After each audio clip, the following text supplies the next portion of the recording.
Hi guys, for today's video, magluluto tayo ng polvoron. Ito ang mga kakailanganing sangkap.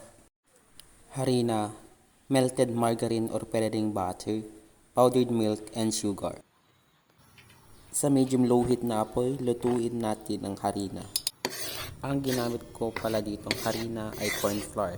Pwede kayong gumamit ng all-purpose flour kahit anong flour basta flour. Tuloy-tuloy lang pong paghalo hanggang maluto ang harina or mag-color brown ito.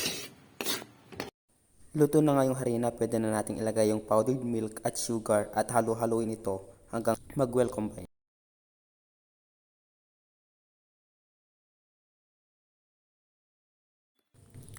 Make a well, tapos ilagay na natin ang melted margarine.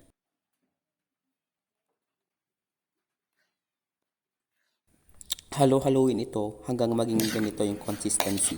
Tapos pwede na natin i-mold gamit ang polvoron molder at ilagay sa pastillas wrapper at pwede nang itong balutin.